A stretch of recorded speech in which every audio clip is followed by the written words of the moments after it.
semuanya, kembali lagi bersama podcast Pertemanan Sejiwa. Gimana nih kabarnya? Semoga sehat selalu ya.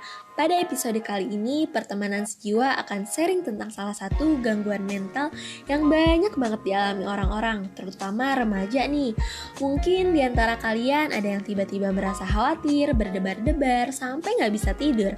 Padahal sebenarnya nggak ada apa-apa.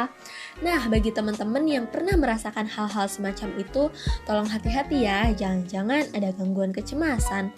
Loh kak, bukannya cemas itu perasaan yang normal ya? Yap, betul banget. Tapi kecemasan itu secara umum dibagi menjadi dua. Ada kecemasan normal dan kecemasan patologis. Bedanya kalau kecemasan normal penyebabnya tuh udah ada. Misalkan waktu gak bisa ngerjain soal-soal UAS, beli di supermarket, tapi uang di dompet kurang, dan lain-lain. Sedangkan kalau kecemasan patologis itu penyebabnya gak ada atau belum pasti. Ya, memang ketidakpastian itu suka bikin cemas sih.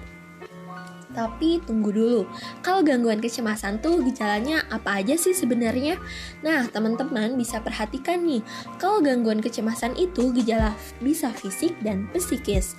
Untuk gejala fisik biasanya muncul berdebar-debar yang berlebihan, tangan gemeteran, kedinginan, berkeringat, mudah lelah, otot tegang, dan lain-lain.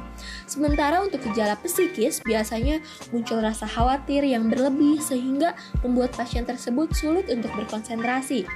Bahaya nih kalau gangguan kecemasan ini tidak segera diatasi, maka bisa muncul gejala-gejala yang lain. Contohnya, diare, kepala pusing, dan hiperhidrosis yang ditandai dengan telapak tangan atau kaki yang berkeringat.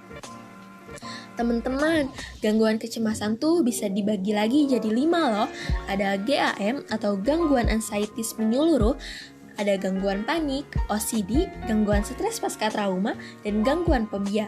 Secara umum sih hampir gejalanya hampir sama ya, cuma ciri-ciri penyebab dan tidak perilakunya aja yang beda.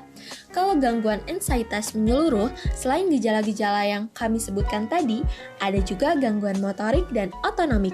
Gangguan motorik tuh kaitannya dengan ada gerakan-gerakan spontan atau gemeteran. Sedangkan gangguan otonomik itu gangguan yang secara tidak kita sadari bisa muncul tiba-tiba.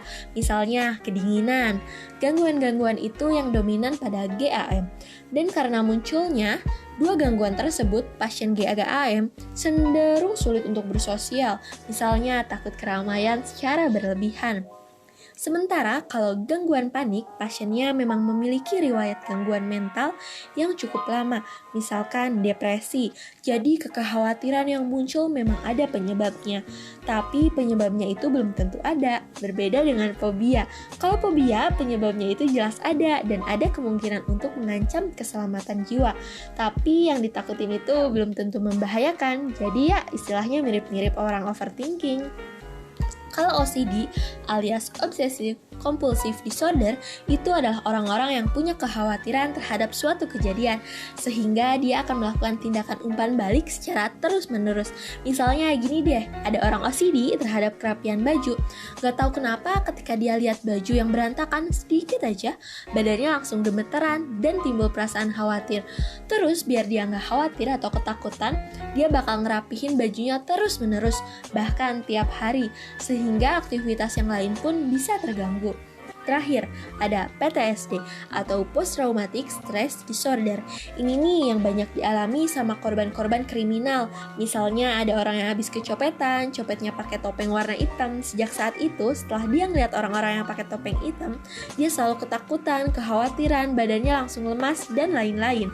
Jadi kalau teman-teman pernah merasakan gejala-gejala tadi, hati-hati ya, teman-teman bisa langsung periksakan ke psikolog atau psikiater. Tapi emang gangguan kecemasan itu bisa disembuhin ya. Jadi kalau dari beberapa panduan, misalnya APA atau Kemenkes, gangguan kecemasan ini bisa diterapi dengan obat-obat anti cemas alias obat penenang dan mood stabilizer. Tapi harus pakai resep dokter ya. Selain itu yang paling efektif sih CBT. Bukan computer based test, tapi cognitive behavior therapy. Jadi nanti teman-teman akan diminta datang secara berkala ke psikolog untuk menjalankan prosedur-prosedur tertentu. Nah, cukup ribet kan? Makanya mending usahakan untuk melakukan tindak pencegahan aja dulu. Misalnya dengan mengatur waktu tidur yang cukup, jangan mengonsumsi kafein, olahraga secara teratur, dan belajar bersosial dengan baik. So, gangguan kecemasan itu emang ngeselin, ngegangguin banget sama pola hidup kita. Tapi selama kita menjaga kesehatan mental, maka pola hidup kita juga akan tetap terjaga. Yap, itu dia sedikit sharing dari pertemanan sejiwa terkait gangguan kecemasan. Jangan lupa share informasi ini agar bisa lebih bermanfaat. Oh iya, kalau ada sesuatu yang ingin didiskusikan, jangan suka buat menulis di kolom komentar ya. See you guys, sampai jumpa di podcast selanjutnya. Salam hangat dari kami, keluarga pertemanan sejiwa.